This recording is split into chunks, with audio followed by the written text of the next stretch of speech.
प्यारे बच्चों, आप सभी का हमारे लर्निंग चैनल पर हार्दिक स्वागत है।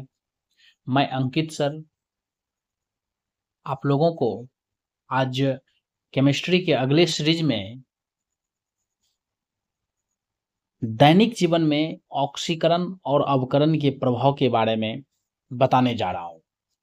पिछले सीरीज में आप लोगों को मैंने बताया था कि ऑक्सीकरण अवकरण अभिक्रिया क्या होती है, रेडॉक्स अभिक्रिया क्या होती है, ऑक्सीकारक और अवकारक क्या होते हैं। आज ऑक्सीकरण एवं अवकरण के प्रभाव से संबंधित चीजों का हम लोग अध्ययन करेंगे। प्यारे बच्चों, सबसे पहला हमारा है कि दैनिक जीवन में ऑक्सीकरण और अवकरण के प्रभाव। दैनिक जीवन का मतलब कि हमारा डेली लाइफ।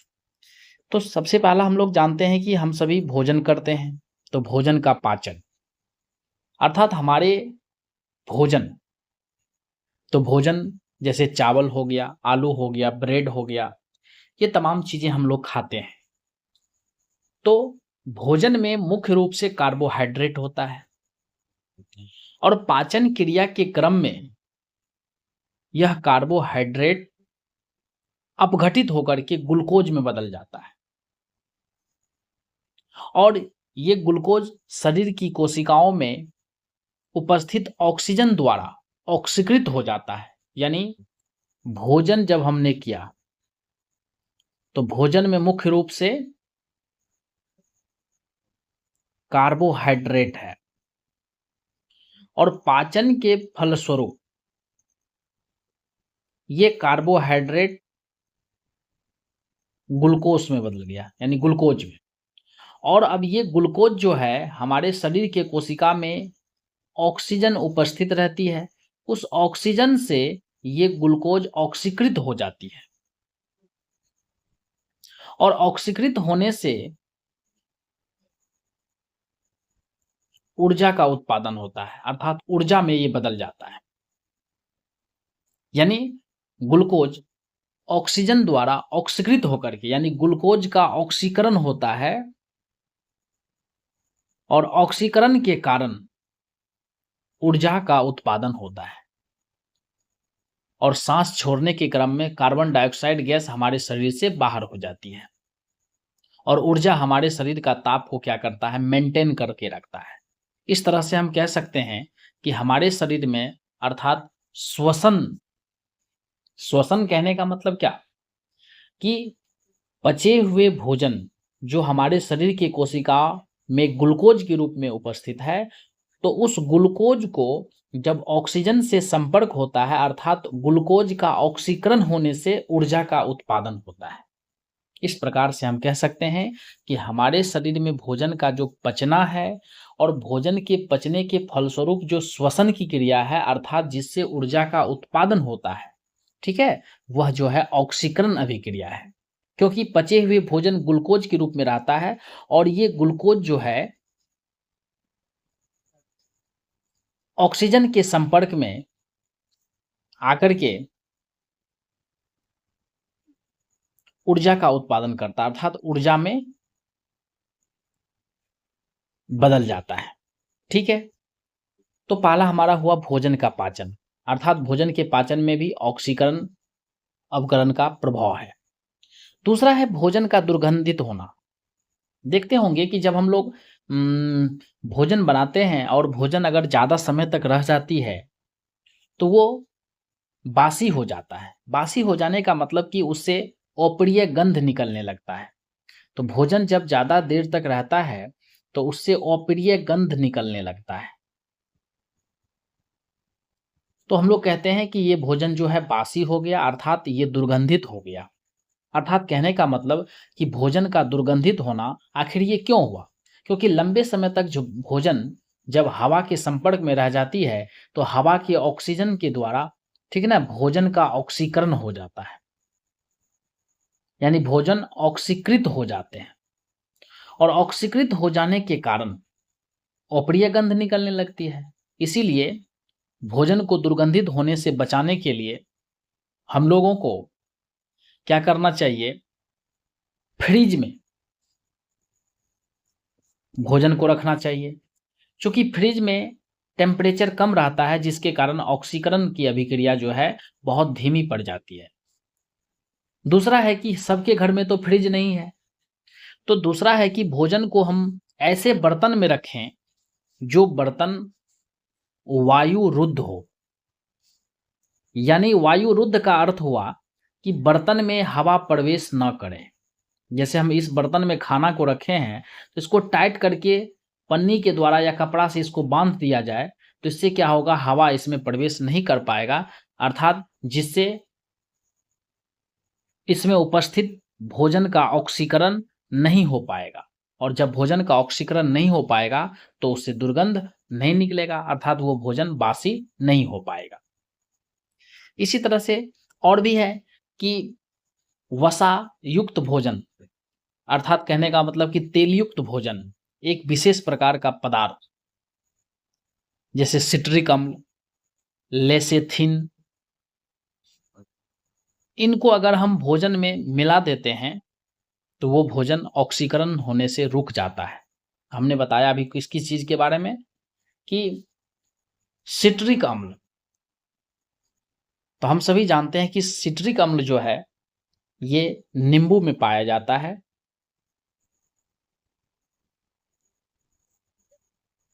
तो इस जगह पर हम कह सकते हैं कि सर नींबू का रस, यानी सिट्रिक अम्ल नींबू के रस में पाया जाता है। एक दूसरा भी मार्केट में मिलता है जिसका नाम है लेसेथिन, लेसीथिन। और ये लेसीथिन को जब हम भोजन में मिला देते हैं, या सिट्रिक अम्ल अर्थात नींबू के रस को जब हम भोजन में मिला देते हैं तो भोजन ऑक्सीकरण होने से बच जाता है, यानी ऑक्सीकरण की क्रिया रुक जाती है, जिसके कारण भोजन दुर्गंधित नहीं हो पाता है। तो इस प्रकार से हम कह सकते हैं कि वे पदार्थ जो ऑक्सीकरण की अभिक्रिया को रोकने का काम करता है उसको एंटीऑक्सीडेंट कहते हैं। एंटीऑक्सीडेंट का मतलब होता है कि जो ऑक्सीकरण के अभिक्रिया को रोके। ठीक है, तो वह पदार्थ जो ऑक्सीकरण की अभिक्रिया को रोकता है उसको हम लोग कहते हैं एंटी ऑक्सीडेंट।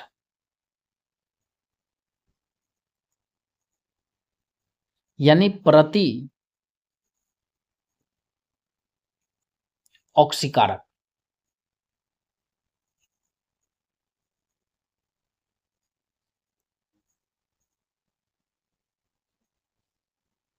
एंटी ऑक्सीडेंट, या हिंदी में इसको कहेंगे प्रति ऑक्सीकारक।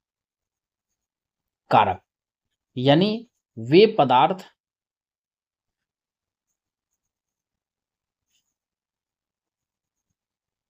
जो ऑक्सीकरण को रोकता है, जैसे अभी हमने बताया लेसीथिन,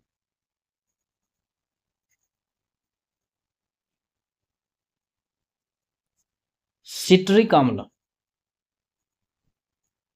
यानी नींबू के रस में होता है। उसके बाद और भी है नाइट्रोजन गैस। ये जो चिप्स की थैली होती है, हम लोग जो कुरकुरे वगैरह सब खाते हैं, तो चिप्स के थैली में हवा को निकाल करके उसमें नाइट्रोजन गैस को डाला जाता है, इसलिए चिप्स जो है लंबे दिनों तक खराब नहीं होता है।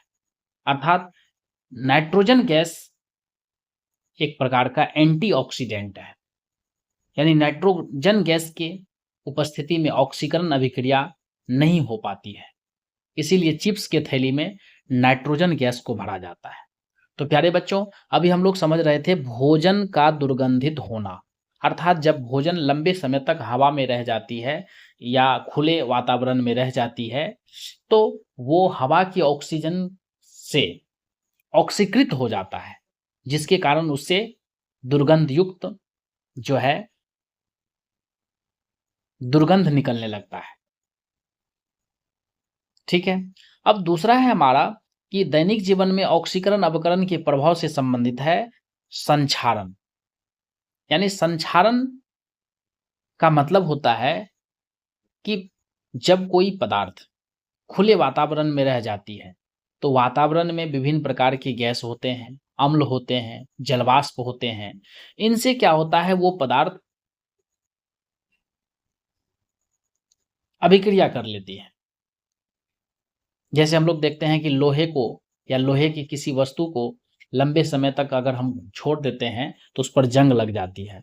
अर्थात जंग का लगना एक प्रकार का संक्षारण अभिक्रिया है। इसी प्रकार से जब जेवर वगैरह सब सोना चांदी का रहता है आभूषण, तो वो भी जब काफी दिनों तक हमारी घर में माँ बहन जब उसको पहनती है तो उसका जो चमक होता है वो चला जाता है, अर्थात चमक उसका घट जाता है। क्यों? क्योंकि उसका संक्षारण हो जाता है। तो जो भी धातु के वस्तु हैं, धातु से बने वस्तु हैं, वो क्या होता है, संक्षारण के कारण संक्षारित हो जाता है। जैसे लोहे में जंग लगना एक प्रकार का संक्षारण अभिक्रिया है। तो प्रकृति में होने वाली जो ये संक्षारण अभिक्रिया है, ये भी एक प्रकार का ऑक्सीकरण अवकरण अभिक्रिया है। ठीक है। यानी संक्षारण जो है एक प्रकार का ऑक्सीकरण अवकरण अभिक्रिया है। अब इसके बाद हमारा है दहन की क्रिया। प्यारे बच्चों, सबसे पहले इसमें दहन क्या होता है? दहन हुआ कि किसी पदार्थ का ऑक्सीजन की उपस्थिति में जलना। ठीक है, उसको दहन कहा जाता है। जब कोई पदार्थ ऑक्सीजन की उपस्थिति में जलता है तो हम उस अभिक्रिया को कहते हैं दहन। इंग्लिश में कहते हैं कंब्यूशन। यानी किसी पदार्थ का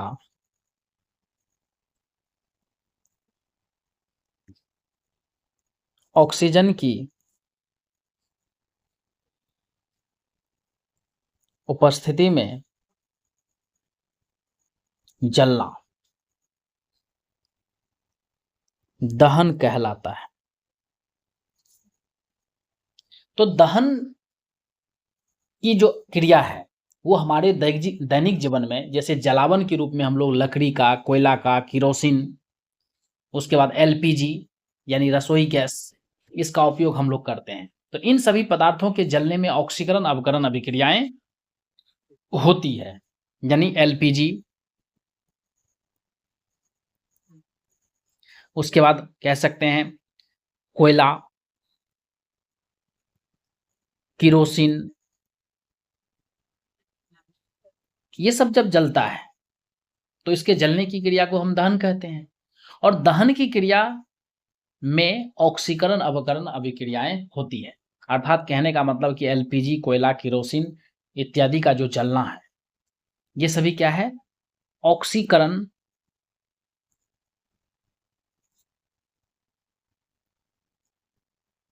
अवकरण अभिक्रियाएं हैं। ठीक है, आशा करता हूं कि आप सभी यहां तक समझ गए होंगे। अब हमारा अगला टॉपिक है दहन से संबंधित कुछ टर्म्स हैं, जैसे दहनशील पदार्थ, अदहनशील पदार्थ, ठीक है, दहन के पोषक, दहन के अपोषक। तो आइए अब हम समझते हैं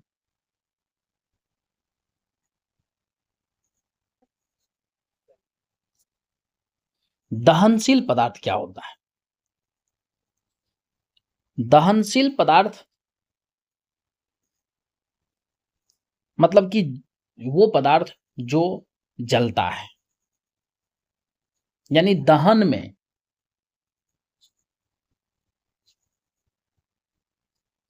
जो पदार्थ जलता है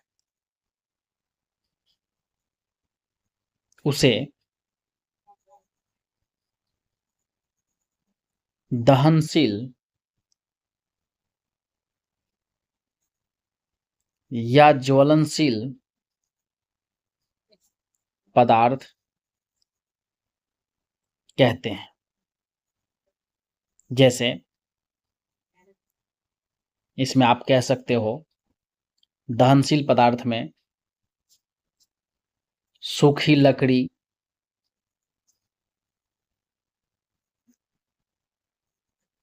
केरोसिन,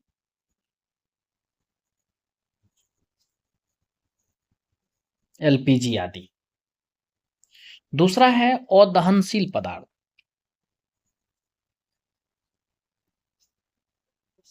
अदहनशील पदार्थ हुआ जस्ट इसका उल्टा, कि दहन में जो पदार्थ नहीं जलता है।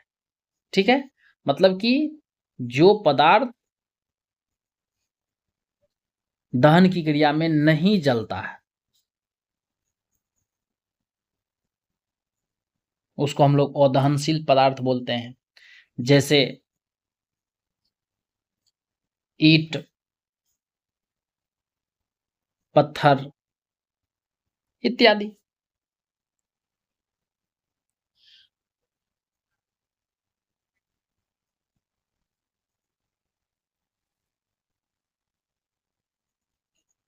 हम लोग प्रायः एक चीज समझते हैं, जानते हैं कि ऑक्सीजन की अनुपस्थिति में दहन,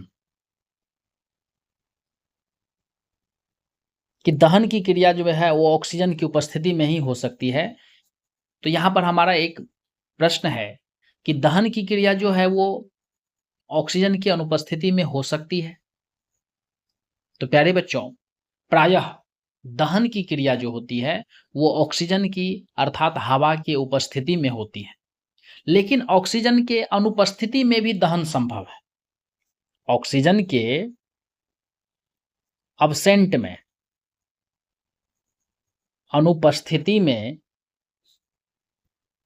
भी दहन संभव है। जैसे मैग्नीशियम को नाइट्रोजन में जब जलाया जाता है तो मैग्नीशियम नाइट्राइड बनता है और साथ साथ जो है ऊष्मा एवं प्रकाश उत्पन्न करता है। तो यहां पर आप देख सकते हो कि मैग्नीशियम का जो दहन हुआ है वो ऑक्सीजन की उपस्थिति में नहीं हुआ है, वो नाइट्रोजन की उपस्थिति में हुआ है। और दूसरा बात है, एक और उदाहरण लेते हैं कि दहन के यानी दहन की जो अभिक्रिया है अर्थात ऑक्सीजन की अनुपस्थिति में भी दहन संभव है। तो एक जलती हुई मोमबत्ती को क्लोरीन गैस से भरे हुए गैस के जार में ले जाने पर मोमबत्ती जलने लगती है। अर्थात मोमबत्ती, तो मोमबत्ती का जो सूत्र होता है वो होता है C25H52। यह है आपका मोमबत्ती का सूत्र। और इसका दूसरा नाम है, रासायनिक नाम है पेंटाकोसेन। मोमबत्ती का रासायनिक नाम पेंटाकोसेन है। प्यारे बच्चों, ये मोमबत्ती जो है ये जब हम इसको क्लोरीन गैस से भरे हुए जार के पास ले जाते हैं तो मोमबत्ती जलने लगती है। अर्थात कहने का मतलब कार्बन और हाइड्रोक्लोरिक अम्ल का निर्माण करता है। ठीक है, इस प्रकार से हम कह सकते हैं कि यहाँ पर जो दहन की क्रिया हुई अर्थात मोमबत्ती जो जला है वो क्लोरीन गैस की उपस्थिति में जला है, और यहाँ पर जो मैग्नीशियम जला है वो नाइट्रोजन गैस की उपस्थिति में जला है। तो इस दोनों उदाहरण से स्पष्ट होती है कि ऑक्सीजन के अनुपस्थिति में दहन संभव है।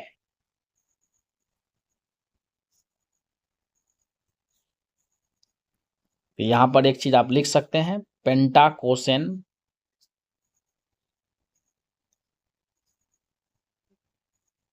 मोमबत्ती का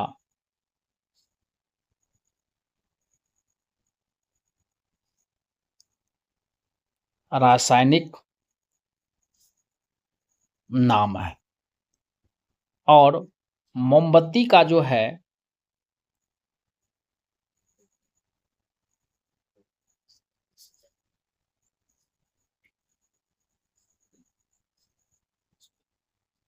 अनुसूत्र C25 H52 होता है।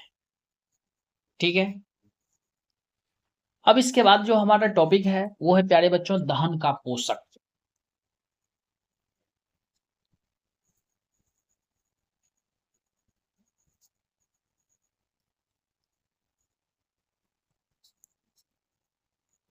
दहन का पोषक यानी सपोर्टर ऑफ कॉम्ब्यूशन।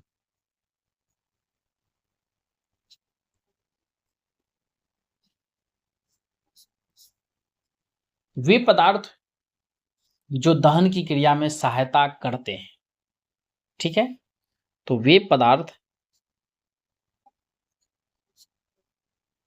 जो दहन की क्रिया में मदद करते हैं। ठीक है, जैसे दहन की क्रिया में ऑक्सीजन मदद करते हैं। अभी हमने कहा कि नाइट्रोजन की उपस्थिति में भी दहन होता है, क्लोरीन गैस की उपस्थिति में भी होता है। इस प्रकार से अन्य उदाहरण के रूप में हम ले सकते हैं। ठीक है, तो मुख्य रूप से उदाहरण आपका यही है, ऑक्सीजन, ठीक ना, नाइट्रोजन गैस, क्लोरीन गैस, ये सभी दहन के पोषक हैं। और जस्ट इसका उल्टा दहन का अपोषक। तो दहन का अपोषक मतलब होता है कि वे पदार्थ जो दहन की क्रिया में सपोर्ट नहीं करते हैं। दहन का अपोषक, ठीक है, यानी नॉन सपोर्टर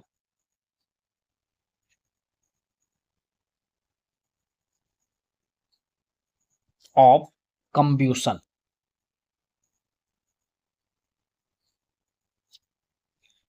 वे पदार्थ जो दहन की क्रिया में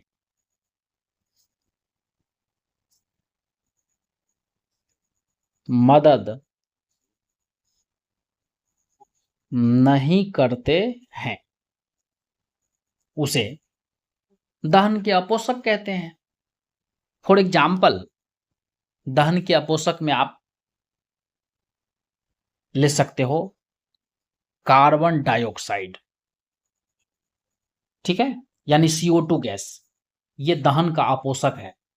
इसीलिए देखते होंगे कि जब कोई पदार्थ जलता है तो वहां पर अगर हम कार्बन डाइऑक्साइड गैस को प्रवाहित कर देंगे तो वो कार्बन डाइऑक्साइड गैस जलते हुए पदार्थ के चारों तरफ अगर घेर लेंगे तो जलता हुआ कोई चीज है तो वो बुझ जाती है, क्योंकि वो ऑक्सीजन को सटने नहीं देती है। अर्थात ऑक्सीकरण कहने का मतलब कि दहन की क्रिया को सपोर्ट नहीं करते हैं कार्बन डाइऑक्साइड। इसीलिए हम कार्बन डाइऑक्साइड को कहते हैं दहन के अपोषक। अब इसके बाद प्यारे बच्चों है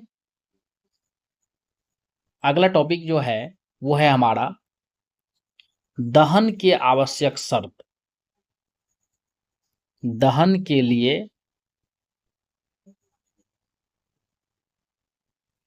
आवश्यक शर्त क्या है? What is the essential condition for combustion? तो पहला आप लिख सकते हो कि दहनशील पदार्थ का होना। अगर पदार्थ दहनशील नहीं है, माने जलने योग्य नहीं है, तो फिर दहन नहीं हो पाएगी। तो दहनशील पदार्थ की उपस्थिति पहला लिख सकते हो। अब हम पत्थर को जलाएंगे तो जलेगा, इसीलिए दहनशील पदार्थ होना चाहिए जो जलने योग्य है, जैसे कोयला, सूखी लकड़ी, मोमबत्ती। ठीक है, दूसरा है कि दहन के पोषक जैसे क्लोरीन गैस, नाइट्रोजन गैस या ऑक्सीजन गैस की उपस्थिति। तो दहन के पोषक पदार्थ की उपस्थिति। और तीसरा आप लिख सकते हो ज्वलन ताप की प्राप्ति, इग्निशन टेम्परेचर। ये 3 बात जो है जरूरी है दहन के लिए। प्यारे बच्चों, यहां पर एक बात आया है ज्वलन ताप, ठीक है। तो ज्वलन ताप क्या होता है? तो ज्वलन ताप को इंग्लिश में कहा जाता है इग्निशन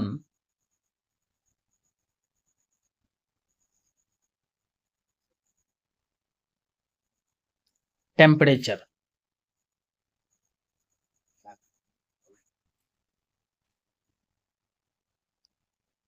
वह न्यूनतम ताप जिस पर कोई पदार्थ जलना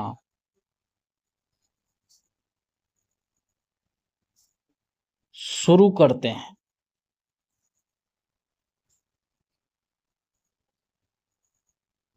ज्वलन ताप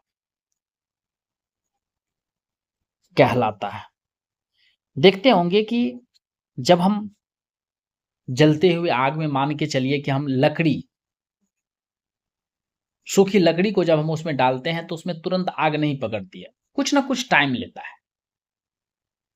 तो कहने का मतलब हुआ कि कोई पदार्थ तभी जल पाता है, कोई पदार्थ तभी जलना शुरू करता है जब तक वो अपने ज्वलन ताप को न प्राप्त कर ले। इसीलिए कहा गया कि ज्वलन ताप की प्राप्ति अगर कोई पदार्थ करती है तभी वो जलना शुरू करता है। जैसे दिया सलाई की एक जलती हुई काठी से लकड़ी की एक संठी तुरंत आग पकड़ लेती है, लेकिन लकड़ी का एक बड़ा कुंदा अगर आग में अगर हम ले जाएं तो उसमें तुरंत आग नहीं लगता है। इसका कारण क्या हुआ कि लकड़ी के संठी का ज्वलन ताप कम होता है और दिया सलाई की जलती हुई काठी द्वारा जो उत्पन्न ऊष्मा से लकड़ी की संठी को ज्वलन ताप प्राप्त हो जाता है और लकड़ी के एक बड़े कुंदे का ज्वलन ताप ज्यादा होने के कारण उसमें आग नहीं लग पाती है।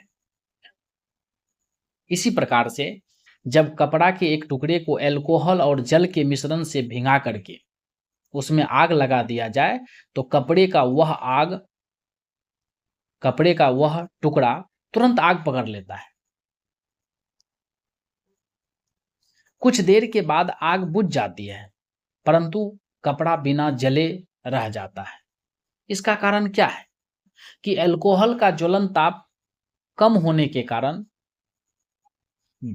वह तुरंत जलने लगता है और जब पूरा अल्कोहल जल जाता है तो आग बुझ जाती है और जल से भींगा कपड़ा शेष रह जाता है। इसीलिए कपड़ा कहता है कि कपड़ा इसीलिए नहीं जल पाता है क्योंकि उसमें मौजूद जल जो है उसके ज्वलन ताप से नीचे रखता है।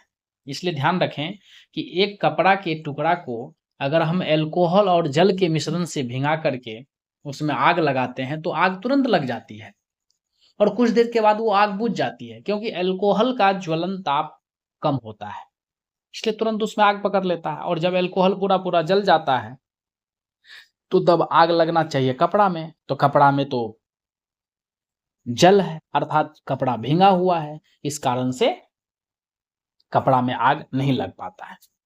ठीक है, इस प्रकार से आशा करते हैं कि आप ज्वलन ताप को समझ गए होंगे।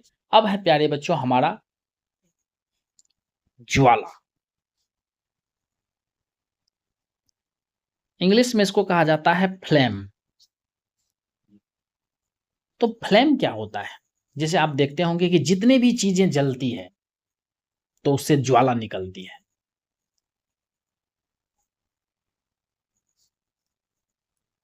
तो जैसे केरोसिन एक द्रव है, तो अगर हम उसको गर्म करते हैं तो वाष्प देता है। इसी प्रकार से मोम एक ठोस ईंधन है, उसको जब हम गर्म करते हैं तो उससे भी वाष्प निकलता है। इस प्रकार से हम कह सकते हैं कि केरोसिन और मोम के जलने पर ज्वाला उत्पन्न होते हैं। तो मतलब कि ईंधन को हवा में जला करके ज्वाला पैदा किया जाता है और इस ज्वाला की प्रकृति जो है इस बात पर निर्भर करती है कि उस हवा में ऑक्सीजन कितना भाग ईंधन के जलने में सहायक है। अर्थात यहाँ पर हमें जानना है ज्वाला मतलब कि दहनशील पदार्थ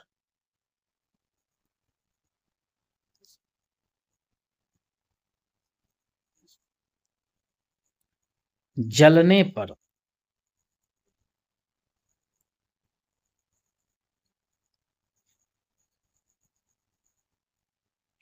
ज्वाला उत्पन्न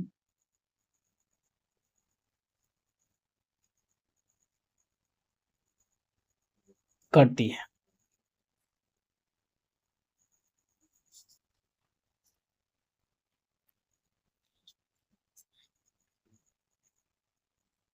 अब अगर हम बात करें कि ज्वाला की प्रकृति पर, तो ऑक्सीजन की पर्याप्त आपूर्ति होने पर ईंधन जो है उसका पूर्ण दहन होता है और उससे बने हुए ज्वाला का रंग नीला होता है। ठीक है, यहां पर अब हम लोग समझते हैं अगले पॉइंट को।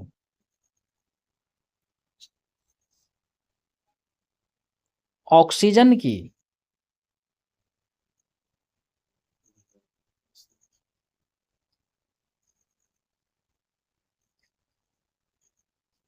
आपूर्ति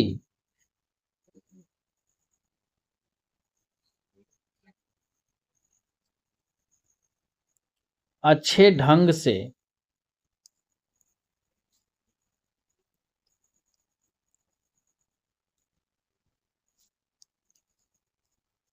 होने पर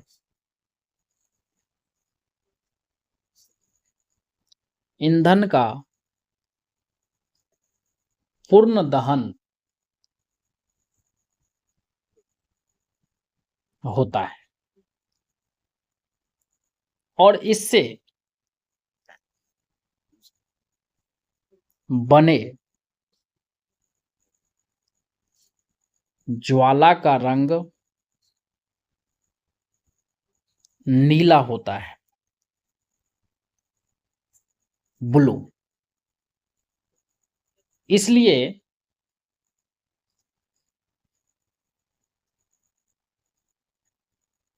इस ज्वाला को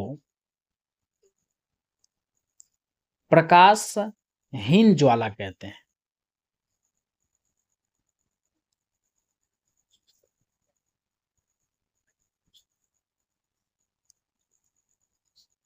प्रकाशहीन ज्वाला मतलब कि प्रकाश इससे उतना नहीं निकलता है। ठीक है, यानी ऑक्सीजन की आपूर्ति अगर अच्छे ढंग से होती है, ऑक्सीजन की आपूर्ति अगर हम पर्याप्त मात्रा में करते हैं, तब जो ईंधन जलती है तो उस ईंधन के जलने से उसका पूरा पूरा दहन होता है और जब ईंधन का पूरा पूरा दहन होता है तो उस ज्वाला का रंग नीला होता है। प्यारे बच्चों, नीले ज्वाला को प्रकाशहीन ज्वाला कहा जाता है। ठीक है, दूसरा है हमारा कि ऑक्सीजन की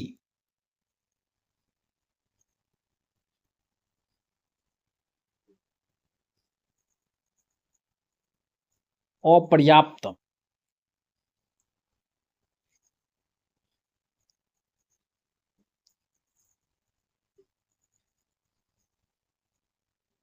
अपर्याप्त का मतलब कि जितना मिलना चाहिए उतना नहीं मिल रहा है। तो अपर्याप्त आपूर्ति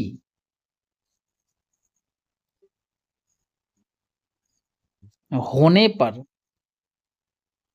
ईंधन का पूर्ण दहन नहीं होता है। ईंधन का मतलब हुआ कि जो पदार्थ जलता है अर्थात दहनशील पदार्थ को ही ईंधन कहा जाता है। तो ऑक्सीजन की अपर्याप्त आपूर्ति होने पर ईंधन का पूर्ण दहन नहीं हो पाता है। माने ईंधन पूरा पूरा नहीं जल पाता है और इस से जो ज्वाला बनती है, यानी ज्वाला का जो निर्माण होता है वो ज्वाला जो होता है पीले रंग का होता है। यानी इस ज्वाला या इससे बने ज्वाला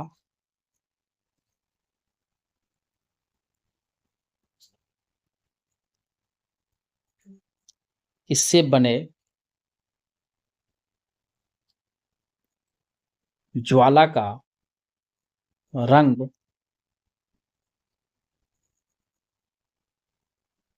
पीला होता है और पीले रंग के ज्वाला से रोशनी स्पष्ट निकलती है ज्यादा मात्रा में। इसीलिए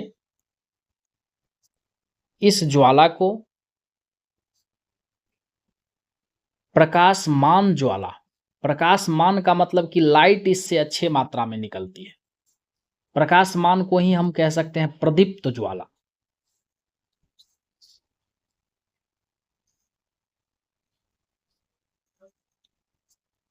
कहते हैं। ठीक है। तो ऑक्सीजन की आपूर्ति की जहां तक बात है और अपर्याप्त आपूर्ति की जहां तक बात है,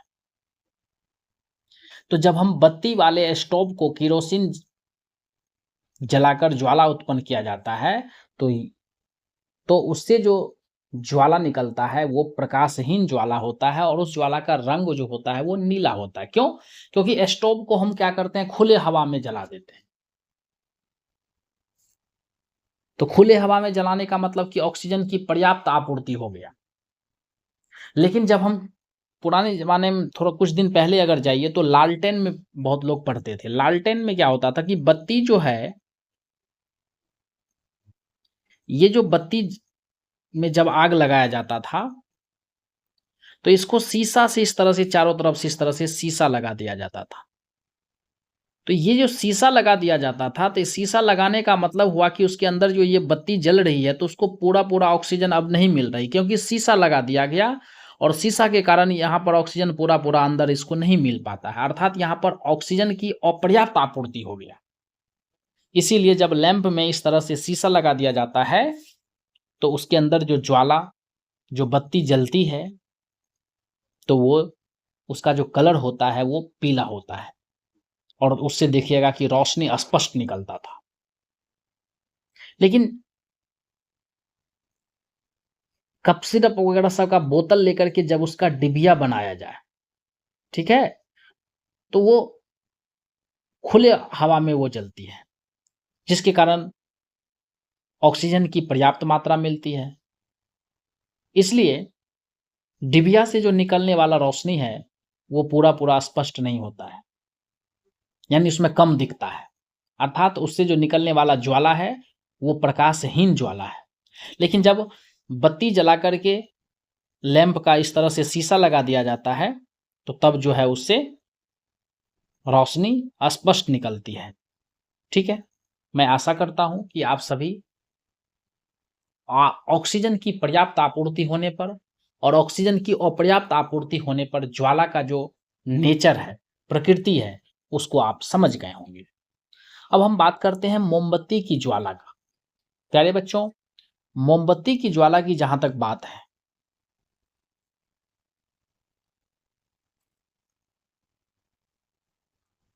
अगला टॉपिक है हमारा मोमबत्ती की ज्वाला। तो मोमबत्ती की ज्वाला की जो बनावट है प्यारे बच्चों, वो उनके 3 भाग हैं। कितने भाग हैं? 3 भाग। एक है केंद्रीय मंडल और दूसरा है प्रकाशमान मंडल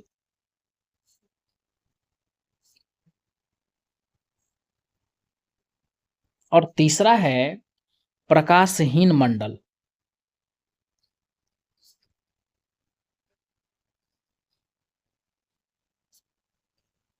जैसे ये एक मोमबत्ती है,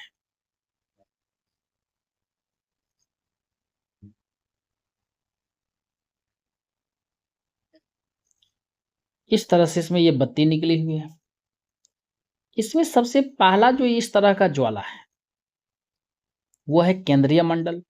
इसके बाद जो ये ज्वाला है ये है प्रकाश मान मंडल। और सबसे बाहर में जो ये ज्वाला है, तो यहां पर हम बात करते हैं, ये हो गया आपका केंद्रीय मंडल।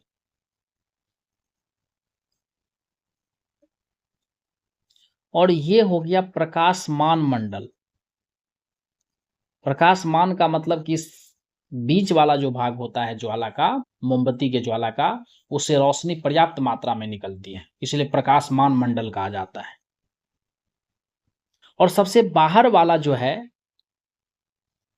इसको कहा जाता है प्रकाशहीन मंडल, क्योंकि सबसे बाहर वाले भाग में पर्याप्त ऑक्सीजन मिलती है। पर्याप्त ऑक्सीजन में मोम का पूरा पूरा दहन हो पाता है, और पूरा पूरा दहन होने के कारण उससे रोशनी उतनी मात्रा में नहीं निकलती है। ठीक है, तो ये प्रकाशहीन मंडल सबसे बाहर वाला को बोला जाता है। ठीक है, अब मैं आपको बताता हूं कि केंद्रीय मंडल की जहां तक बात है, ये वाला केंद्रीय मंडल, तो यह नीला होता है। केंद्रीय मंडल जो होता है प्यारे बच्चों, केंद्रीय मंडल ये नीला होता है। ठीक है, इसमें बिना जले हुए मोम के वाष्प होते हैं, और यह बत्ती को घेरे रहता है। इसमें दहन की क्रिया नहीं होती है, क्योंकि वाष्प जो है ऑक्सीजन के संपर्क में नहीं आ पाता है। इसीलिए इस भाग को यानी केंद्रीय मंडल को अदहन का क्षेत्र कहा जाता है। मतलब कि इसमें मोम का दहन नहीं होता है, और ज्वाला के इस क्षेत्र का जो ताप होता है वो सबसे कम होता है। यानी केंद्रीय मंडल का ताप सबसे कम होता है। ठीक है, और जब हम इस क्षेत्र में दिया सलाई की तिल्ली यानी माचिस का जो तिल्ली है उसको जब हम ले जाते हैं तो तिल्ली नहीं जल पाता है, क्योंकि केंद्रीय मंडल का ताप बहुत कम होता है। तो आइए अब हमारा दूसरा जो है प्यारे बच्चों, वो है प्रकाशमान मंडल। प्रकाशमान मंडल मतलब कि इस क्षेत्र में ऑक्सीजन की अपर्याप्त आपूर्ति के कारण, मतलब कि बीच वाला जो भाग है ये, इसमें ऑक्सीजन पूरा पूरा नहीं मिलता है, अर्थात अपर्याप्त मात्रा में ऑक्सीजन मिलता है, जिसके कारण मोम के वाष्प का पूरा पूरा दहन नहीं हो पाता है। और बीच वाला अर्थात प्रकाशमान मंडल में कार्बन के सूक्ष्म कण उपस्थित होते हैं। क्योंकि मोम जो है, तो मोम में तो कार्बन और हाइड्रोजन होते हैं, तो कार्बन के कण उसमें उपस्थित होते हैं, और यह ज्वाला का सबसे बड़ा भाग है। यानी प्रकाशमान मंडल जो है ये ज्वाला का सबसे बड़ा भाग है। और इसमें जो रोशनी निकलती है प्रकाशमान मंडल से, यानी बीच वाला जो है, वो रोशनी जो होता है ना, पीला होता है, पीला रंग का। ठीक है, और इस मंडल का जो ताप होता है वो मॉडरेट होता है, मतलब कि ना ही उतना कम और ना ही उतना ज्यादा। ताप जो है इस मंडल का क्या है, मॉडरेट है। मॉडरेट का मतलब कि ना ही उतना ज्यादा ना ही उतना कम।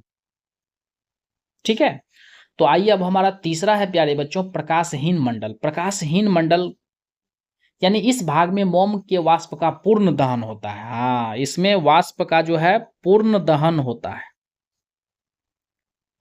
पूर्ण दहन इसलिए हो पाता क्योंकि इस भाग को ऑक्सीजन पर्याप्त मात्रा में मिलती है।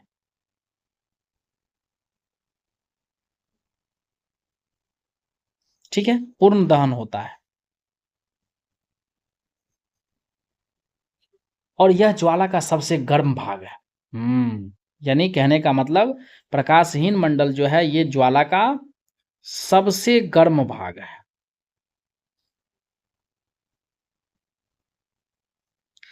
सबसे गर्म भाग है। ठीक है, इस प्रकार से मैं आशा करता हूं कि आप सभी मोमबत्ती से निकलने वाली ज्वाला की जो बनावट है उसको आप सभी समझ गए होंगे। अब हमारा अगला टॉपिक है प्यारे बच्चों, वो है द्रवीभूत पेट्रोलियम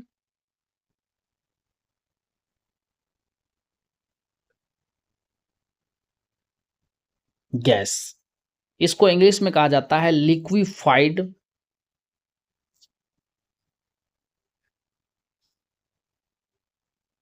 पेट्रोलियम गैस, और इसी को शॉर्टकट में हम लोग बोलते हैं एलपीजी, और अपने गांव देहात के भाषा में बोलते हैं इसको रसोई गैस। ठीक है, आशा करते हैं कि आप सभी रसोई गैस, एलपीजी, द्रवीभूत पेट्रोलियम गैस एक ही होता है, समझ गए होंगे। अब इसमें हम बात करते हैं पेट्रोलियम गैस। तो पेट्रोलियम गैस जो है वो ब्यूटेन का, प्रोपेन का और एथेन का मिश्रण होता है। तो आइए सबसे पहले द्रवीभूत पेट्रोलियम गैस को समझने से पहले हम पेट्रोलियम गैस को जानते हैं। तो पेट्रोलियम शब्द है पेट्रा और ओलियम से मिलकर बना है। पेट्रा का मतलब होता है चट्टान और ओलियम का मतलब होता है ऑयल यानी तेल, यानी चट्टानों का तेल, उसी को कहते हैं पेट्रोलियम। तो यहां पर पेट्रोलियम नहीं है, यहां पर पेट्रोलियम गैस है। तो पेट्रोलियम गैस जो है ये किसका किसका मिश्रण होता है? तो ये होता है ब्यूटेन का C4H10 सूत्र है, उसके बाद प्रोपेन का C3H8, उसके बाद एथेन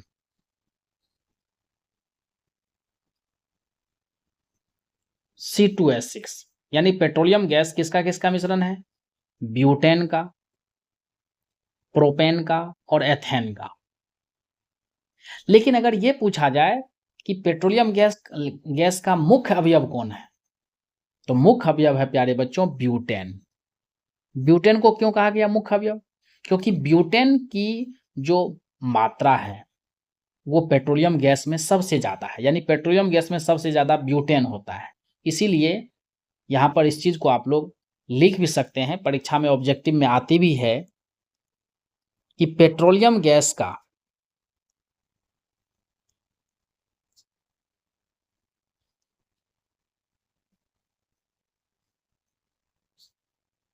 मेन कंपोनेंट यानी मुख्य अवयव ब्यूटेन है। ठीक है, अब हम बात करते हैं कि ब्यूटेन, प्रोपेन और एथेन, इन तीनों के मिश्रण को हम कहते हैं पेट्रोलियम गैस। और जब ये तीनों तीव्रता के साथ जलती है तो पर्याप्त मात्रा में ऊष्मा निकलता है, इसीलिए पेट्रोलियम गैस एक उत्तम ईंधन है। अब बात करते हैं कि इसमें द्रवीभूत शब्द क्यों लगा हुआ है। क्योंकि दाब बढ़ाने पर ये तीनों गैस आसानी से द्रवीभूत हो जाती है। ध्यान रखिएगा, हमने कहा कि दाब बढ़ाने पर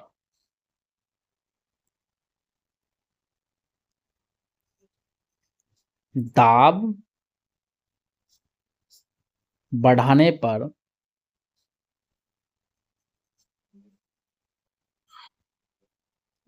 एथेन,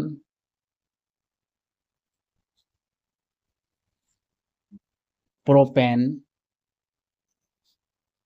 और ब्यूटेन गैस आसानी से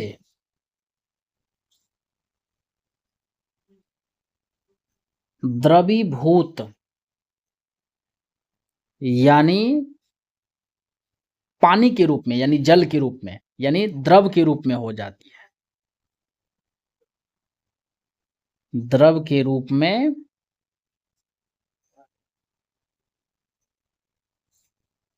बदल जाती है। यानी दाब को जब बढ़ाया जाता है तो एथेन, प्रोपेन और ब्यूटेन ये तीनों गैस पानी की तरह हो जाता है। इसीलिए इस द्रव को द्रवीभूत पेट्रोलियम गैस कहा जाता है। ठीक है, अब समझ में आया कि द्रवीभूत पेट्रोलियम गैस क्यों कहा जाता है। तो पहले आप बताइए कि सर पेट्रोलियम गैस जो है वो ब्यूटेन, प्रोपेन और एथेन का मिश्रण है। जब हम पेट्रोलियम गैस बोलते हैं तो पेट्रोलियम गैस बोलने का मतलब समझ लीजिए उसमें 3 प्रकार का गैस है, ब्यूटेन, प्रोपेन और एथेन। तो ब्यूटेन, प्रोपेन और एथेन तीनों को एक साथ बोलते हैं पेट्रोलियम गैस। तो जब दाब बढ़ाते हैं तो ये गैस आसानी से पानी की तरह हो जाता है, द्रव के रूप में हो जाता है, इसीलिए इसे द्रवीभूत पेट्रोलियम गैस कहा जाता है। ठीक है, यानी इस द्रव को जब ये जल की तरह हो जाता है, उसी में लिखिएगा, इस द्रव को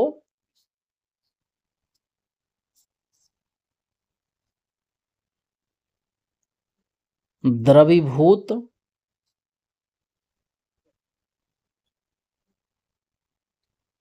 पेट्रोलियम गैस, शॉर्टकट में लिख सकते हैं एलपीजी कहते हैं। ठीक है, यानी खाना बनाने में इस गैस का मुख्य रूप से उपयोग किया जाता है। अब है कि एलपीजी अर्थात द्रवीभूत पेट्रोलियम गैस के जलने पर, एलपीजी के जलने पर कौन सी अभिक्रिया होती है? तो एलपीजी जब हम बोलते हैं तो उसमें मुख्य अवयव जो है वो ब्यूटेन है। तो एलपीजी के जलने पर, तो कोई भी चीज जलती है तो ऑक्सीजन की उपस्थिति में, तो ऑक्सीजन की उपस्थिति में जब जलती है, यानी कहने का मतलब कि जब द्रवीभूत पेट्रोलियम गैस अर्थात एलपीजी गैस जलती है तो कार्बन डाइऑक्साइड, जल तथा ऊष्मा प्रदान करते हैं। ऊष्मा यानी हीट। ठीक है, अब हम बात करते हैं कि द्रवीभूत पेट्रोलियम गैस पेट्रोलियम के प्रभाजी स्रवण से और प्राकृतिक गैस से प्राप्त किया जाता है। ठीक है, तो इस अभिक्रिया को हम लोग पहले संतुलित कर लेते हैं यहां पर।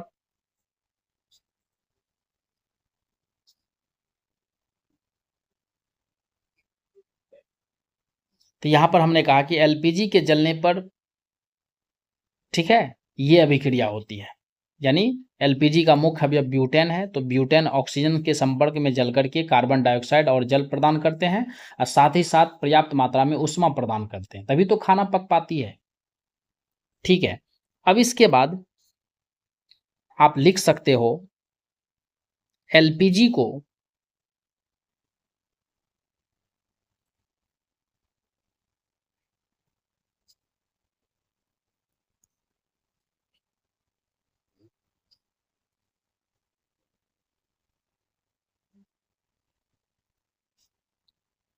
पेट्रोलियम के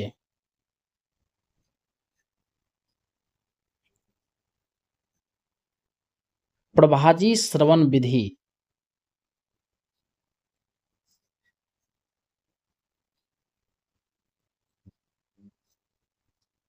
तथा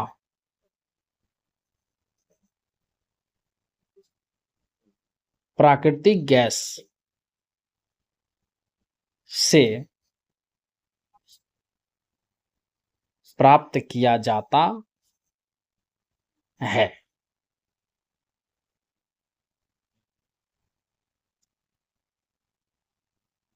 अब इसके बाद इस द्रवीभूत पेट्रोलियम गैस को क्या किया जाता है?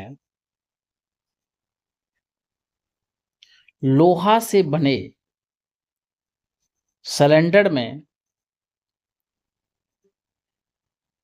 भरा जाता है और सिलेंडर में इसे एक विशेष प्रकार के वाल्व से बंद करके रखा जाता है और वाल्व को जैसे ही हम लोग दबाते हैं, ठीक ना, यानी वाल्व खोलने पर दाब जो है कम हो जाने के कारण द्रव जो है वाष्पित होकर के गैस के रूप में बर्नर की ओर प्रवाहित होने लगती है और यह गैस अत्यंत दहनशील होता है।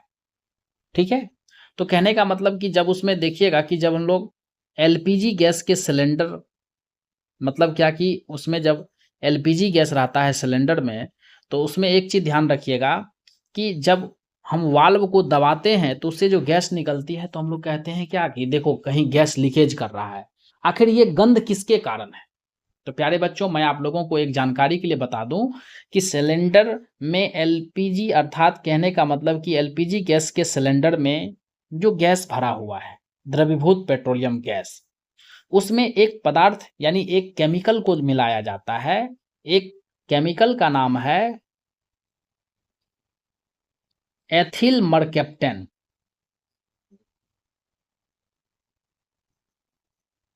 इसका सूत्र होता है C2H5SH। यानी एलपीजी गैस के सिलेंडर में एक केमिकल एथिल मरकैप्टन मिलाया जाता है ताकि गंध का पता चल सके। इससे किस चीज का पता चलता है? गंध का पता।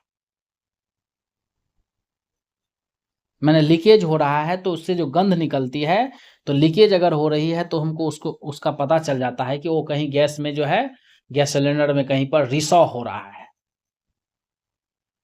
ठीक ना?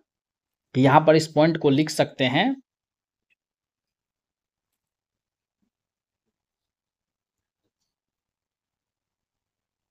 एलपीजी गैस के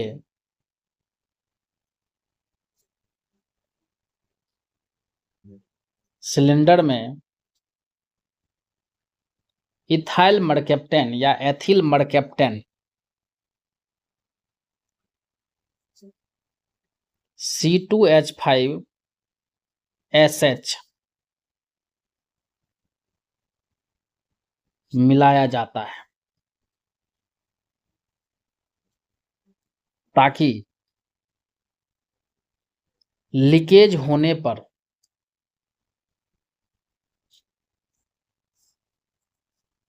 पता चल जाए।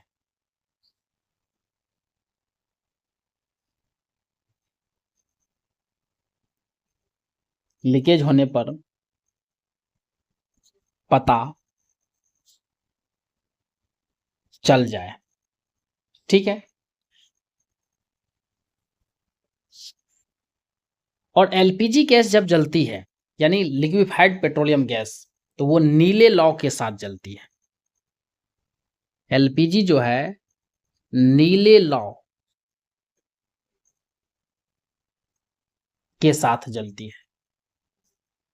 और इस गैस का लगभग आता है 1 ग्राम 50 किलो जूल ऊष्मा उपलब्ध कराता है। यानी 1 ग्राम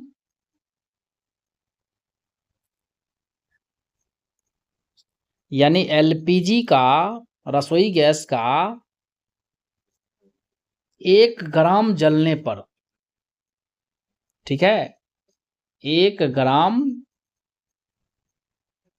जलने पर 50 किलो जूल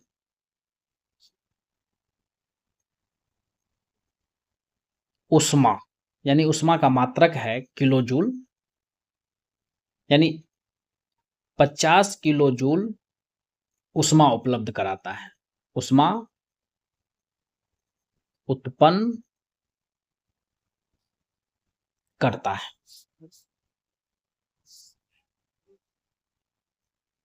तो यहां पर जो किलो जूल है,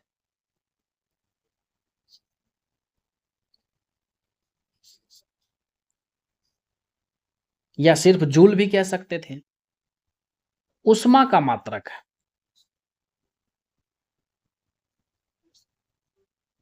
यानी 1 ग्राम एलपीजी गैस के जलने पर 50 किलो जूल उष्मा उत्पन्न होता है। ठीक है? अब यहां पर अगर आपसे अगर पूछा जाए, अभी हमने कहा कि पेट्रोलियम गैस जो है वो 3 गैसों का मिश्रण है, अर्थात कहने का मतलब कि ब्यूटेन, एथेन और प्रोपेन का। और उस पेट्रोलियम गैस को उच्च दाब पर जब भरा जाता है सिलेंडर में, तो वो द्रवीभूत हो जाती है। इसीलिए हम कहते हैं द्रवीभूत पेट्रोलियम गैस। ठीक है? तो अगर पूछा जाए कि एलपीजी का मुख्य अवयव, यानी लिक्विफाइड पेट्रोलियम गैस का मुख्य अवयव क्या है, अभी तुरंत हमने बताया कि पेट्रोलियम गैस का मुख्य अवयव ब्यूटेन है। तो भाई पेट्रोलियम गैस को ही तो द्रव रूप में जो है सिलेंडर में भरा गया है, तो उसी को तो हम लोग लिक्विफाइड पेट्रोलियम गैस बोलते हैं, द्रवीभूत पेट्रोलियम गैस बोलते हैं। तो एलपीजी का मुख्य अवयव ब्यूटेन है। ठीक है, आशा करता हूं कि आप सभी यहां तक के टॉपिक को अच्छे से समझ गए होंगे। प्यारे बच्चों, इस प्रकार से आपका पहला चैप्टर जो है केमिस्ट्री का समाप्त हो गया। आप सभी मेरे चैनल को सब्सक्राइब कर दीजिएगा और मेरे वीडियो को ज़्यादा से ज़्यादा लाइक कीजिएगा और शेयर कीजिएगा।